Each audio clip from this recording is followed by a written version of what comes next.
Hello दोस्तों, नमस्ते, प्रणाम। मैं आपकी गुड़िया मौर्य और मैं मेरे यूट्यूब चैनल पर आप सभी का स्वागत है। और मैं एक पचरा गीत सुनाने जा रही हूँ, आप लोग जरूर सुनें।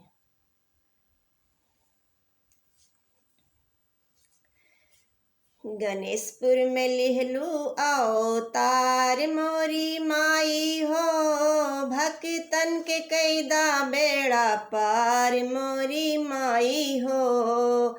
गणेशपुर में लेहलू आओ तार मोरी माई हो, भक्तन के कैदा बेड़ा पार देवी माई हो।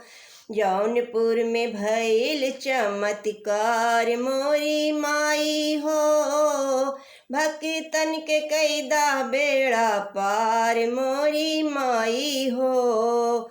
जौनपुर में भइल चमत्कार मोरी माई हो, भक्तन के कैदा बेड़ा पार देवी माई हो। निमिया से निकर के माई देहलू दर्शनवा, दूर दूर से सेवका आवे पूजन चरणवा। निमिया से निकर के माई देहलू दर्शनवा, दूर दूर से सेवका आए पूजेला चरणवा। अमर कैलसान हित, अमर कैलसान हित बाजार मोरी माई हो, भक्तन का करो उद्धार मोरी माई हो। अमर कैलसान हित बाजार मोरी माई हो, भक्तन का करो उद्धार देवी माई हो। जौनपुर में भइल चमत्कार देवी माई हो, भक्तन का कैला उद्धार देवी माई हो। जौनपुर में भइल चमत्कार मोरी माई हो, भक्तन का कैला उद्धार देवी माई हो। जौनपुर में गूंजत बाटे माई तोहर नाम हो, शहर से 30 किलोमीटर पश्चिम धाम हो। जौनपुर गूंजत बाटे माई तोहर नाम हो, शहर से 30 किलोमीटर पश्चिम धाम हो।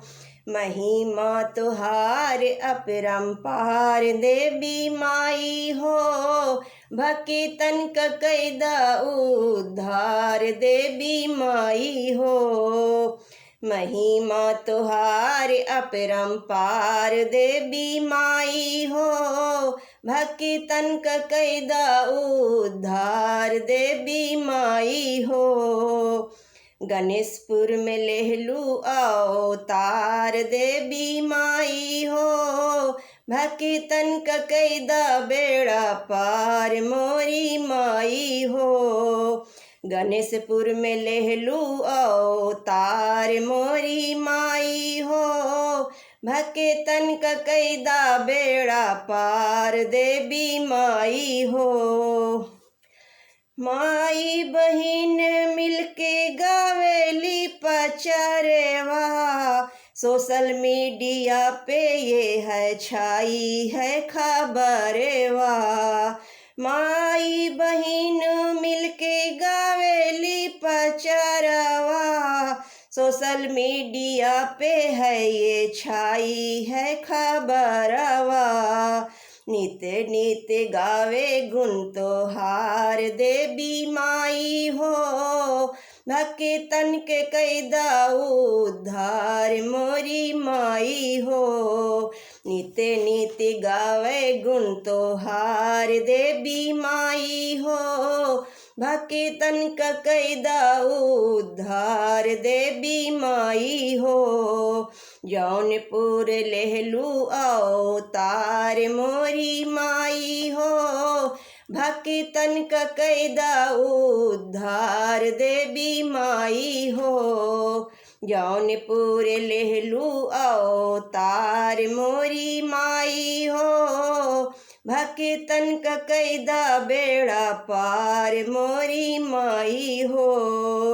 गणेशपुर में लेहलू चमत्कार देवी माई हो, भक्तन क कैदा बेड़ा पार मोरी माई हो।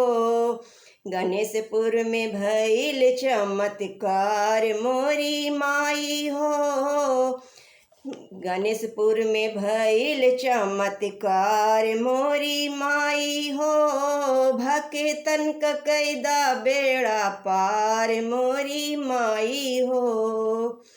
जय शेरा वाली माँ।